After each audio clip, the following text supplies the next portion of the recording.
Carda, agus bíanaí na fáile Podrig ort. Welcome to the Spagadledash Podlecast, where we're magically delicious.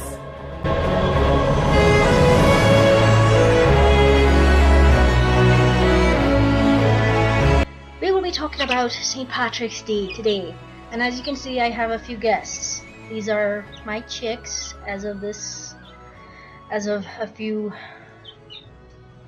weeks ago. This is Trixie. My mom picked and named her. This black one is Beepers, and the whitish yellow is Chica, the chicken. Some of you may understand that reference. So yeah, we decided we'd talk about St. Patrick's Day, and it's probably my favorite holiday because it's all about Ireland. And I mean, I guess I haven't explained this before, but those intros that I do are in Irish. So what I said in this intro was, "Hello, friends. Happy St. Patrick's Day." So, just a little bit of background on who St. Patrick was. He lived in the 400s AD, and he was a kid, the son of a deacon in England, and was captured and made a slave in Ireland for a few years, where he came to know God. And there he learned to pray a lot. So then one day he saw a vision, followed it, and found a boat that took him back to England.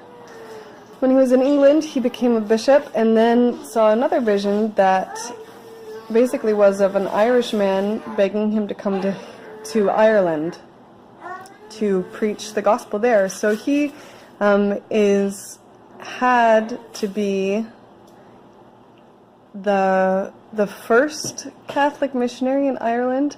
That may not be historically accurate completely, but as far as we know, most of the Irish were Celtic pagans before St. Patrick came, and he converted thousands of people to Christianity. So, as we remember him on St. Patrick's Day, maybe it would be a good idea to think about what he stood for and the difference that he made to people that he could have been angry at because he was a slave as his first experience in Ireland. Instead, he decided to go and love and help those people. So I quite like the story of St. Padraig, full of forgiveness and loving. It's pretty great. Yeah, instead of getting drunk, what I've said we like to do is do the grape juice and ice cream. I think it has about the same effect of madness entering the mind. So we like to do that. Something else.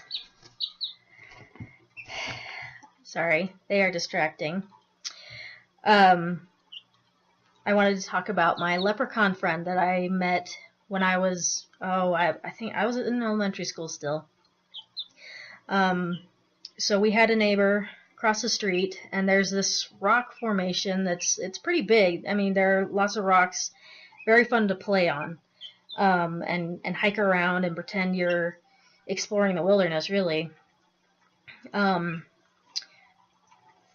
And we each found, my sister and our two friends and I all found a leprechaun hiding in different parts of those rocks. A leprechaun each. I don't remember their names, but I'm still pretty good friends with my leprechaun. His name is Greenix. And I lost it now, but I still have communication with him. But I had this little black rock that was like a little tiny cell phone that I was able to talk to him on. Stop eating my hair, please. No. And I remember one of my friend's leprechauns was trying to build a shrinking ray for us. He was not successful, unfortunately, but that was quite exciting for me to imagine, as going down to Greenix's level and seeing his house and everything. And I've I've still had contact with Greenix. We hang out every St. Patrick's Day, and it's really fun. And we like to watch The Secret of Kells, which I can let Dash tell you a bit more about. And yeah, that's the sort of fun I like to get into during St. Patty's Day.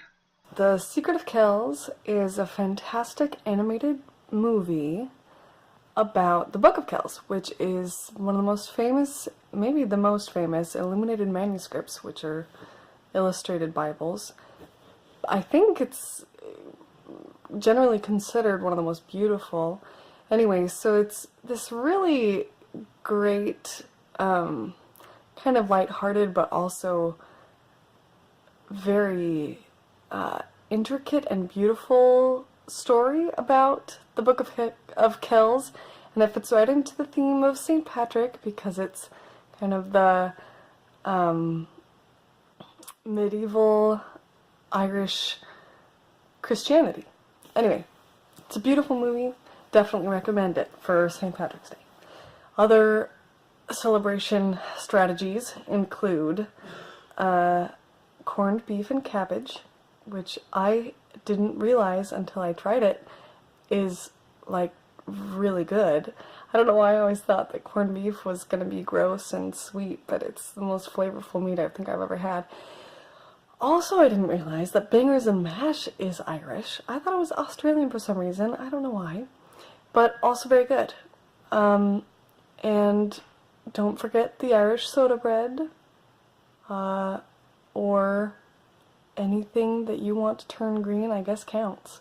Even though technically it's not usually Irish, but anything with potatoes, also good.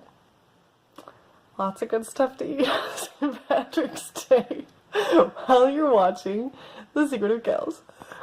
So last night was one of my many nights of insomnia, so I decided I would get up early and go ahead and keep working on this.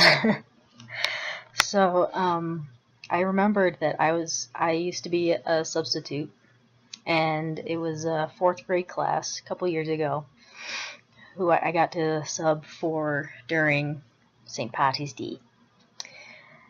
And it was really fun, I was like, okay, let's get all the work done, and then we can have fun. And I was actually their sub for the whole week, so I taught them Irish words every day, mostly, like, I think colors, which are some of the easier ones. But I remember one of the girls I don't know if she couldn't remember if it was called St. Patrick's Day or what, but she kept calling it Marchist. She invented the holiday, reinvented it, I guess, as Marchist. And she got her friends all excited about it, and they wore paper crowns that they made. It was pretty funny. Spagadle, I was thinking that what we need is to have a holiday that's all about Scotland now, where we can eat haggis and you get pinched if you're not wearing a kilt. Wouldn't that be great? Scotland Day. Something for Scotland. I mean, I grew up with the Scottish Festival in my hometown, and Dash, you've been there a couple times now. So there's that. Honestly, I think people like Scotland more than they do Ireland. I'm just like popularity contests. It seems like people are more into Scotland. So I don't know. I kind of like the fact that Ireland has its own little celebration. But that's just me. Maybe.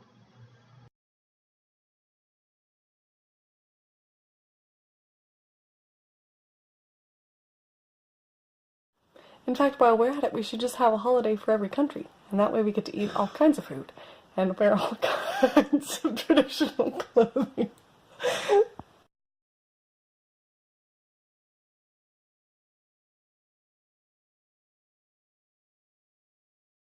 Yeah, that would cost a lot of money to buy that many clothes for every country. I mean, I don't even know how many countries there are in the world.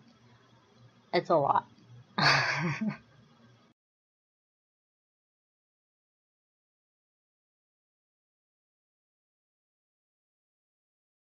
Well, someday when I'm rich then, that's what we'll do.